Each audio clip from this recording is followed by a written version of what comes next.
Es el timón de la economía, como todos los jueves a las 11 de la noche por Canal 26. Hoy no está Willy Cohen, ausente con aviso. Les contó la semana pasada que iba a estar de viaje. Vamos a tratar de hablar en unos minutitos con él desde Washington, donde está. Sí, el dios del 3G, el dios de Internet y el dios de la telefonía nos lo permite. Estamos todos rezando acá para que eso suceda. De todas maneras, tenemos una semana para debatir mucho sobre cómo sigue la economía después de una semana con mucho ruido, ¿no? Mucho ruido con la decisión del Banco Central de revocarle la conducción al HSBC, a Martino, despedir, de alguna manera, sacar de la conducción de ese banco al titular, algo que generó mucho ruido en el mercado, con una economía dividida. Si le preguntan a la UIA, la economía está como en el 74, si le preguntan a Cristina Kirchner en el Día de la Industria en Tecnópolis, tiene el crecimiento más grande desde todo el siglo, la industria. Así que tenemos un invitado ideal para hablar un poco de la economía que sigue y de cuál es el potencial de la economía, que es nada más y nada menos que Adelmo Gavi, el titular de la Bolsa. Y están aquí los economistas de siempre, nuestro elenco estable y algunos invitados también. Martín Tetaz, ¿cómo estás, Martín? ¿Qué tal, Cecilia? ¿Bien? Todo en orden, por suerte. Sustituyendo exportaciones. Sustituyendo exportaciones. Bueno, nosotros exportamos a Coban esta semana, pero lo vamos a recuperar. Paco Gismondi, ¿cómo va? El señor Rodrigo Álvarez y un invitado de lujo, periodista y colega del Diario de la Nación, Diego Cabot, y de Radio Millennium también, ¿no? Así es. ¿Cómo va? Muy bien, por suerte. Todo bien. Bueno, vamos a ver si podemos hablar con el señor Cohen, si nos escucha desde Washington y si podemos hacer esa comunicación. Está complicado, a ver. Ahí está. Por lo menos lo estamos viendo. ¿Qué tal, Willy? ¿Cómo estás? Cecilia, ¿cómo están? Bien, muy bien. Yo los escucho maravillosamente bien y les mando obviamente un beso muy grande, Ceci, y a todo el panel allí. Espero que ustedes me estén escuchando a mí porque lo que sí no los puedo ver, lamentablemente. Pero la verdad que me ha tocado prácticamente una semana aquí de recorrida en Estados Unidos, donde ha pasado de todo, ¿no es cierto? Mercados súper alterados por la cuestión de China, la expectativa sobre la suba o no de la tasa de interés en Estados Unidos. Todos están mirando ahora el 16-17 de septiembre, que va a ser la reunión de la Fed. Y por supuesto aquí en Washington tuve la oportunidad de recorrer un poquito, algunos organismos internacionales que hace algún tiempo que yo no recorría, ¿no es cierto? Desde aquellas cumbres del Fondo Monetario Internacional y del Banco Mundial, cuando Argentina era gran protagonista en los años 80 por la mala, en los años 90 por la buena. Y les diría que lo que más me llamó la atención en términos de información es que hablando con funcionarios del Banco Mundial, con funcionarios del BID, también con asesores que han estado involucrados con el caso argentino en tantos años, ¿no es cierto? Hay algún grado de optimismo en el sentido de que se considera que Argentina, con el nuevo gobierno, en condiciones de poder negociar un paquete de salvataje financiante como para encarar la normalización de la economía. Aquí se habla de que Argentina perfectamente podría estar en condiciones de recibir de los organismos multilaterales, el Fondo Monetario, Banco Mundial, BID, un paquete tal vez de unos 20.000 millones de dólares. Lógicamente, eso parece hoy de ciencia ficción en términos de todo el agua, ¿no es cierto?, que ha pasado en la Argentina, pero aquí se insiste en el sentido de que a la Argentina le convendría empezar a negociar con los organismos, porque con ese dinero podría sentarse en forma, digamos, con más fortaleza precisamente para negociar con los holdouts. No es condición ni del Fondo Monetario ni del Banco Mundial que Argentina le pague a Griesa. Sí tiene que retomarse una negociación de buena fe. Parecería como el túnel del tiempo esto, Cecilia. Escuchamos las mismas historias que escuchábamos sobre... No funciona igual que los celulares de Morón, por ejemplo. No, bueno, pero me parece que Cuando finalmente logró estabilizar la situación con Roberto Labaña como ministro de Economía, encaró un acuerdo con el Fondo Monetario, ¿no es cierto? Claro, Exactamente. eso fue Te digo que después de la devaluación. Pero en es... definitiva la discusión aquí sobre Argentina es...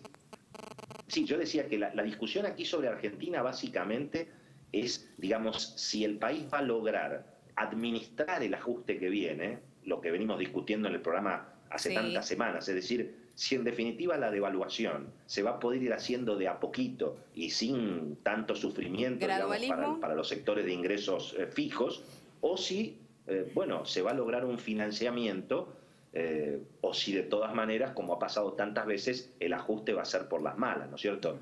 Pero, insisto, aquí se dice que Argentina podría lograr un paquete de ayuda con el nuevo gobierno, obviamente, sea Scioli, sea Macri, sea Massa, de casi 20.000 millones. ¿Quién le explica al pueblo argentino que hay que hacer un acuerdo con el fondo, ¿no es cierto? Eso se los dejo a ustedes para el debate. Lo vamos a discutir posterior. acá porque te empezamos a escuchar con un poquito de ruido y un poco de interferencia en la comunicación, y está Adelmo Gavi, que es ideal para preguntarle eso, porque hoy circuló bastante ese rumor también acá, también en Buenos Aires, ese rumor de un crédito puente, así que vamos a debatirlo después de que vos nos confirmás que esa idea también está circulando por los organismos de crédito.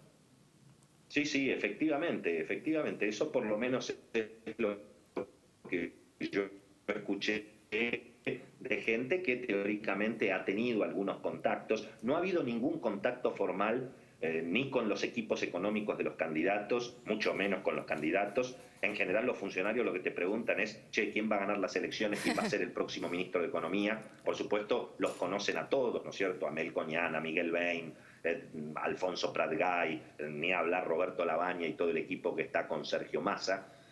Y bueno, y también me parece que uno de los temas de la semana importantísimos, allí seguramente Adelmo Gavi va a poder comentar algo, pero me parece que ha sido muy importante el fallo de la justicia que de alguna manera legaliza el dólar a 14 pesos, ¿no es cierto? Y legaliza el contado con importante, me parece también para el futuro de los bonos atados eventualmente a la devaluación o de los mercados de futuros. No nos olvidemos que en el mercado de futuros, en el ROFEX, en todos los mercados de futuros, digamos, el que ha estado vendiendo dólares al tipo de cambio oficial ha sido el gobierno, tanto el Banco Central, los bancos públicos. Han estado comprando mucho el sector privado, los bancos. Entonces, digamos, si hubiera un desdoblamiento cambiario, ¿a qué precio se van a pagar los bonos dólar link? ¿A qué precio se van a pagar los contratos de futuros? Yo creo que el fallo de la justicia, que una vez más la justicia ha colocado la cama en el dormitorio y la heladera en la cocina, ¿no es cierto? Las cosas en su lugar. Evidentemente hay una especificación, pero la especificación no puede ir en contra, lógicamente, del sentido común. Y es obvio que si alguien debe $1, y bueno, si lo quiere pagar en pesos, lo tiene que pagar a 14, no a 9.30. Esto es lo que ha dicho la justicia y me parece un tema muy relevante para esta semana, muchachos. Sí, así es, vamos a discutir de eso también. Bueno, te despedimos, Willy, y te esperamos el jueves que viene. Les mando un beso muy grande, muchísimas gracias, Cecilia, por hacerme el aguante. Espero que esta combinación de la vieja tecnología del teléfono de línea con la nueva tecnología del Skype haya servido para algo. Y les mando un gran cariño a todos aquí desde Washington. La semana que viene estaremos obviamente nuevamente con todos allí en el estudio. Muchas gracias, Willy. Un beso grande, chao. Bueno, y ahí estaba, desde Washington, acá nuestro compañero Willy Cohen diciendo que el próximo gobierno puede tener un crédito de 20.000 millones de dólares para arrancar. ¿Lo ves posible eso, Adelmo? Absolutamente posible. Sin ninguna duda. Ese rumor estuvo hoy por la tarde en la City. El mercado, hoy había iniciado el mercado bursátil con algunas bajas. Sí. Y después de ese rumor aparecieron algunos compradores, inclusive del exterior, como que conocían algún rumor. De cualquier manera, sería una solución, porque según los comentarios de hoy, podría haber un crédito puente de una suma de 15 a 20 mil millones de dólares, que significaría solucionar los problemas inmediatos, lo que evitaría una devaluación importante y el sufrimiento sería mucho menor. ¿Te imaginas que eso puede pasar con cualquier próxima gestión? Hay que tener en cuenta que Argentina es el país más importante de los mercados fronterizos. Bueno. Y todo aquel que quiera invertir con algún riesgo en un mercado fronterizo va a invertir en Argentina. Bueno, pero a vos te trajo mucha polémica decir que Argentina era un mercado fronterizo. Porque hubo un error por desconocimiento del señor canciller. Sí, el canciller Héctor Timerman cuestionó mucho esa decisión de esa frase de Adelmo Gavi en el Día de la Bolsa, fronterizo? Que Argentina era un mercado fronterizo. Porque Es una definición. Técnica, es una definición solamente técnica, una claro. definición. Es una definición no es una técnica. definición política, ni siquiera es comparativa. Es un agrupamiento, una agrupación que hacen los inversores de determinadas características de los mercados. La Argentina en los últimos años dejó de ser mercado emergente y, digamos, cayó a la C, ¿no? Otra categoría que es mercado fronterizo. Para que deje de ser mercado fronterizo, bueno, hay todo un proceso de evaluación de condiciones de mercado que, digamos, debería pasar si la Argentina empieza a normalizarse en un periodo entre 2 y 3 años, ¿no? ¿Me equivoco? No, yo creo que puedo decir, es exacta la definición. ¿Quién determina quién es un mercado desarrollado, un mercado emergente o un mercado fronterizo, que son las 3 categorías? Bueno, Morgan Stanley tiene un estudio que está en París que determina la categoría de cada uno de los países y tienen una serie de elementos que hacen que un país sea desarrollado, emergente o fronterizo. Ahora, Adelmo, un país con categoría de fronterizo puede recibir un crédito de los organismos de la dimensión del que se hablaba hoy en la bolsa y del que hablaba recién Willy desde Washington. Aunque le duela al canciller, no. Ah. La realidad es la siguiente. Salir de fronterizo es muy sencillo para Argentina. A ver. Porque en realidad hay entre 12 a 15 puntos que determinan la categoría del país. Sí. Y los 2 o 3 puntos más importantes, Argentina los cumple. Y los 2 o 3 puntos que siguen a los más importantes, los puede cumplir con facilidad. El punto central es entender que si la Argentina sube de categoría y pasa a ser mercado emergente, obviamente el abanico de inversores que pueden comprar activos argentinos es mucho más grande, con lo cual deberíamos... Claro, hay una cuestión que tiene que ver con las regulaciones de los fondos de inversión globales y demás que no les permiten invertir en un mercado que sea fronterizo. Exactamente. Diego, ¿te imaginas a cualquiera de los próximos presidentes empezando una gestión, vos que tenés una mirada de periodista, un poco de política, un poco de economía, negociando rápidamente con el Fondo Monetario? A ver, en realidad el que cuesta imaginarse o el que uno debiera preguntarse es qué haría, digamos, Scioli / Zanini con su troupe de anti-FMI durante 12 años intentando un acuerdo, ¿no? Y ahí te diría que, digamos, del kirchnerismo yo puedo esperar cualquier cosa en la parte discursiva. O sea, podrían llegar a, digamos, a argumentar a favor del FMI con la misma... Dan vuelta para este lado, después tiene que dar vuelta para el otro. Exactamente, así que a los otros dos me los imagino tranquilamente hablando con cualquiera. O sea, yo alguna vez le decía a alguien, el próximo gobierno la única opción que tiene cuando suba es ponerse una corbata y salir al mundo a buscar dinero. Será el FMI, serán otros organismos multilaterales, serán empresas, pero hay que seducirlas. Digamos, al kirchnerismo... con una retórica anti-FMI y anti-organismos multilaterales, incluso te diría digamos, toma de créditos, ¿no? Sí, no solamente de organismos multilaterales, sino de todos. Es más difícil imaginárselo, pero también es fácil, digamos, pero una vez dicho eso, te digo, el kirchnerismo la verdad que ha cambiado su discurso a diario, te diría de la mañana a la tarde. Cuando ha tenido que ser pragmático, lo hizo la presidenta fue pragmático. con el caso Nisman, así que lo puede hacer con cualquier cosa. Dijo que era un suicidio, Después de que era un eso, asesinato, así que lo puede hacer en cualquier momento. Sí, lo que quisiera agregar acá es que es importante saber para qué se pueden usar esos 20.000 millones, porque si es para salir de la situación actual, para una solución, para una apertura del cepo, es necesario, porque sin esos 20.000 millones o 15.000 o lo que fuera, todo es más difícil. Ahora, para seguir haciendo lo mismo, 20.000 millones se van en un año. Sí, el megacanje fue un ejemplo de eso, no tiene ningún sentido usar, y tampoco nadie nos va a prestar 20.000 millones para seguir haciendo lo mismo.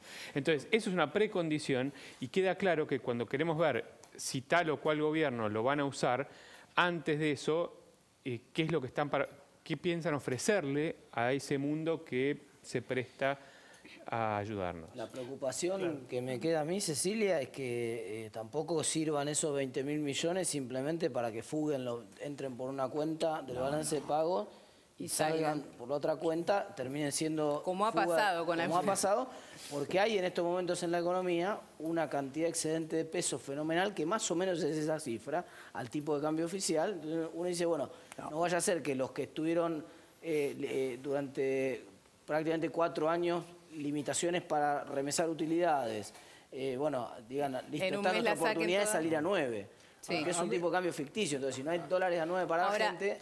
A mí, Cecilia, esta semana me pareció bastante, no novedoso para lo que veníamos planteando en el programa, que nosotros veníamos planteando en el programa que la Argentina, como viene, no puede seguir, y que hay una necesidad efectiva de cambio. La discusión era si todos los candidatos iban a ir por ese camino. Esta semana lo escuchamos a Scioli con Bain, uno de sus referentes, planteando una agenda bastante distinta a lo que viene aplicando el gobierno hoy, con lo cual me parece que ese fue un dato también importante de esta semana, que nos plantea un escenario que distinto de cambio, que también me parece que en algún punto los inversores lo van a estar incorporando. Ahora, Adelmo, para los inversores, para el mundo de los negocios, ¿Scioli es un candidato distinto a Cristina o es un candidato alineado? Ese es el dilema que tienen todos, ¿no? ¿Es continuidad o es cambio? Bueno, Scioli ha demostrado en su condición de gobernador de la provincia de Buenos Aires que es afecto a recurrir a los mercados. Sí. La provincia... Bueno, también ha demostrado que es afecto a subir los impuestos. Ha tenido muchos bonos que han salido a colocarse en el exterior. Macri lo mismo, y de Massa no cabe ninguna duda que Roberto Labaña es una garantía. Es decir, que cualquiera de los 3 candidatos, los mercados no lo verían mal. Ahora, saber qué van a hacer cada uno de ellos, parece mucho más fácil saber qué puede hacer Macri o qué puede hacer Massa a qué puede hacer Scioli. Ahora, con fondos del exterior, con financiamiento, ¿no corre el riesgo la Argentina de que esa demanda de ajuste del tipo de cambio que están pidiendo hoy todos los sectores empresarios no ocurra y haya un tipo de cambio apreciado por mucho más tiempo? Bueno, yo escuché recién que no sería bueno que se utilizase la plata como otras veces. Sí. No, pero estos son fondos de multilaterales, vienen dirigidos, ya se sabe para qué vienen. Entonces, acá hay... Vos decís que cuando el fondo te presta plata, te dice a dónde la tenés que gastar. Bueno, no gastar. Bueno, ¿en dónde hay que invertirla? Sí. Bueno, una vez que entra en la reserva... Es fungible, claro. Una vez que entra en la reserva... Convengamos en lo siguiente. Aquí hay un atraso de importaciones muy grande. Sería muy interesante para la economía en general que quienes importan insumos puedan hacerlo. Eso traería aparejado un mejoramiento general de la economía. Es decir, que se daría algo muy raro. Lo que pareciese que puede ser un ajuste sería exactamente al revés. Porque en lugar de ajustar la economía, se podría desarrollar la economía. Está bien, pero ahí yo quiero hacer una objeción. La característica central del Fondo Monetario es prestar para financiar déficit transitorios de cuenta corriente o balance de pagos. Coincidiría con el planteo suyo si la restricción de importaciones que tiene la Argentina fuera un problema transitorio. No da la sensación. Más bien parece que el problema de importación en Argentina están pisadas y frenadas y se acumuló ese saldo sin pagar que mencionaba usted por un problema estructural. Entonces no se va a resolver con esos 20.000, porque entonces el año que viene tengo que pedir otros 20.000 más. Pero acá el planteo es que sea un puente. Si es un puente, estamos de acuerdo. Si digamos... Pero ¿para hacer qué correcciones? ¿Cuáles van a ser las Bueno, las correcciones? correcciones son las que... Para salir del cepo, Bueno, ahí está la pregunta Sí. del millón. Rápidamente podemos pensar que Lo que para la salir gente, del hay que cepo- decirle a la gente es cuáles van a ser las condiciones, que las correcciones estructurales y cambios estructurales que va a haber que hacer para que nosotros no tengamos que estar el año que viene pidiendo otros 20.000 más. Bueno, a ver, el punto de partida, si hacemos el cálculo, 20.000 millones es efectivamente el déficit de cuenta corriente que hoy necesita o que tiene la Argentina para pensar en el primer semestre del año que viene. Pero es estructural el déficit, no transitorio. Este es el problema. Bueno, pero aquí todas las economías tienen déficit y en la medida que se pueda financiar, si vos normalizás la situación de acceso al crédito, no por multilaterales, sino por endeudamiento del gobierno, por endeudamiento de las empresas, el déficit, todas las economías tienen déficit y lo pueden financiar. Nadie dice que tengas que ir a una situación de superávit de un año para el otro. A ver, y Adelmo, ¿cómo te imaginás la primera etapa de las empresas en el próximo gobierno? ¿Te imaginas una oleada de inversiones rápida o eso va a llevar tiempo? ¿Va a tener que el próximo presidente mostrar las cartas? Algunos hablan de lluvia de dólares y otros hablan de el gradualismo y el gradualismo también para que lleguen las inversiones. ¿Cómo ves vos a los mercados, a los inversores? Bueno, la primera etapa va a ser una etapa de dinero financiero. Es decir, que va a venir a los mercados. Sí. Por eso, me imagino que el que invierte en este momento en el mercado argentino va a ganar mucho dinero. Si se sigue generando confianza, porque esto es todo un problema de confianza, si se sigue generando confianza, van a venir inversiones ya directas a la economía real. a la economía real. Podemos ver unas placas, que la primera la presentó Cristina Kirchner cuando fue a la bolsa, cuando fue acá al convite que organizó Adelmo Gavi. A ver si podemos ver esa placa, unas placas que muestran cómo evolucionó la economía y cómo evolucionó el peso, la bolsa, cuánto creció la bolsa desde el 2003, si vos ponías 100 pesos en la bolsa, si vos ponías 100 pesos en un plazo fijo, en el dólar paralelo o en el dólar oficial, y de lo que se jactan en el Ministerio de Economía es que ahí ves que el peso le ganó al dólar oficial y al paralelo. Pero mirá la segunda placa. Cuando vos ves qué pasa en la última gestión de Cristina Kirchner, ves que el peso pierde contra el dólar oficial y contra el dólar paralelo. Claro, la placa que mostró Cristina lo que hacía era esconder el gran salto después del 2003, ¿no? Ahora, en cualquiera de los casos, el que puso 100 pesos en la bolsa ganó mucho más que con cualquier otra inversión. ¿Te imaginas que puede haber un salto de esa dimensión en los próximos años también? ¿O eso fue el rebote después de la caída brutal del 2001 y no se va a repetir? Yo creo que el salto va a ser mayor. Mayor. Sí, porque hay que tener en cuenta que los bienes de las empresas no están ajustadas por inflación. Sí. Entonces tenemos las empresas con activos de hace 10 años. Los valores de esos activos hoy es infinitamente mayor. Cuando eso se vea reflejado en los papeles, en los números, automáticamente se va a ver reflejado en las cotizaciones. Partamos de la base que hay que generar confianza. Un economista me decía... Yo quiero agregar una pregunta, A Cecilia, ver, porque sí. me parece que digamos, lo de confianza me parece que es una palabra demasiado general. Yo quiero ir a algo más específico. ¿Sí? ¿Usted piensa que pueden ingresar inversiones sin modificar el tipo de cambio? Es una gran pregunta. No van a ingresar inversiones si no salimos de mercado fronterizo. Y la condición fundamental por la cual estamos dentro de un mercado fronterizo es que no hay un libre flujo de capitales. Y si se abre ese flujo, el tipo de cambio... Les va a llamar la atención.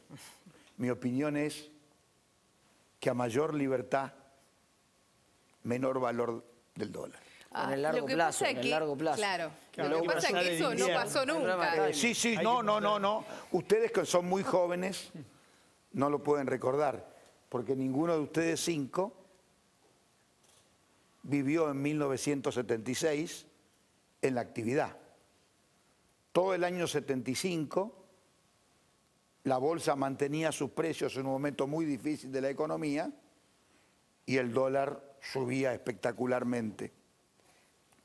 En 1976, la bolsa empieza a subir con cifras escandalosas, varios cientos por ciento por día. Si un papel de 2 pesos pasaba a valer 14 y el dólar bajaba su precio ostensiblemente. Es decir, acá hemos visto muchas veces que la gente ha perdido con los dólares. Pero con brecha. Después del Rodrigazo, cuando el dólar había rebotado hasta eso fue después del 76. Cuando en el año 76 hay un feriado cambiario y bancario de por lo menos 2 semanas, cuando se abre el mercado, el dólar baja sustancialmente, los títulos públicos suben y las acciones hubo que hacer plazas individuales, es decir, plaza por plaza, porque no había prácticamente vendedores y había solamente compradores. En aquella época era por voceo, entonces el que decía vendo lo tiraban al suelo, porque eran todos compradores. Había colas en los bancos, en la sección de fondos comunes de inversión, porque todos querían invertir el dinero al precio de la semana anterior. Adelmo, ¿cuál te imaginas que es cuál es para vos la principal carga que deja esta gestión como herencia y cuál es el principal beneficio? Creo que lo más importante es que volvamos a tener números confiables en la economía. El INDEC. Es fundamental no solamente el IPC, sino todos los números de la economía tienen que ser confiables. Es decir, la gente debe confiar que los números que publica el gobierno son los reales. Y eso creo que es fundamental hacerlo rápidamente. Para vos, como presidente de la Bolsa, ¿eso es más urgente aún que salir del cepo? Es que todo es en el mismo momento. A ver si nos entendemos. Vos estás con la idea del shock. Yo particularmente creo... Gradualismo para vos no hay. Yo particularmente creo que si se genera confianza, van a entrar los dólares suficientes para que el cepo sea una historia. Se abra automáticamente. El cepo, ¿qué es el cepo en realidad? Es la falta de libertad de comprar y vender.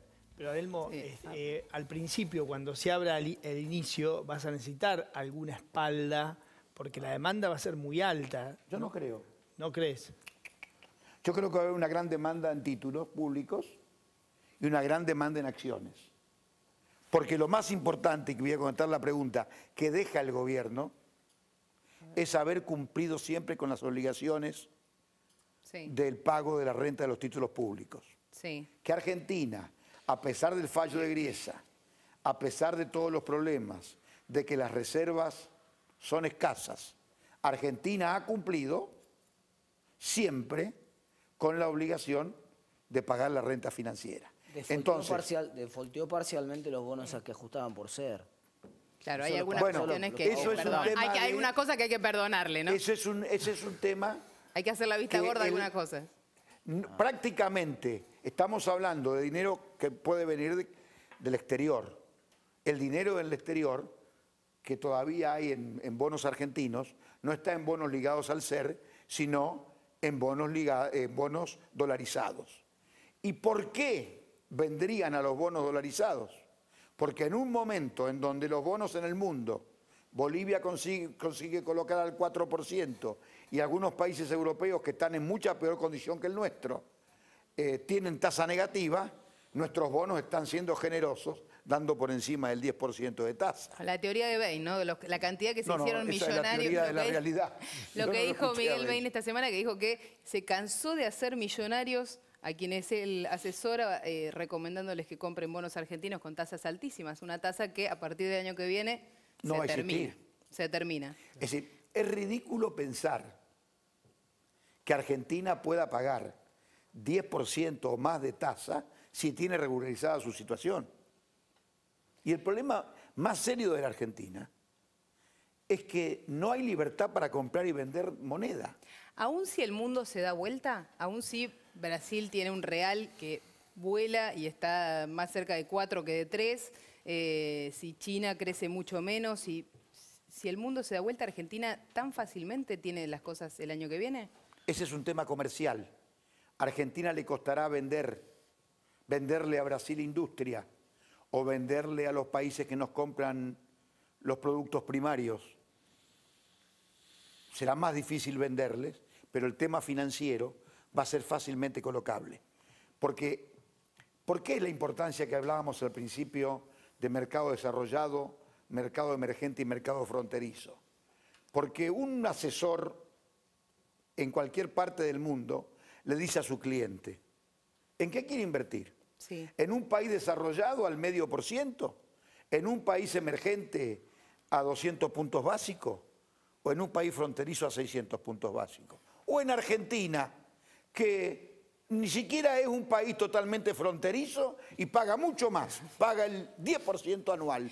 Entonces, pongamos alguna ficha en la Argentina.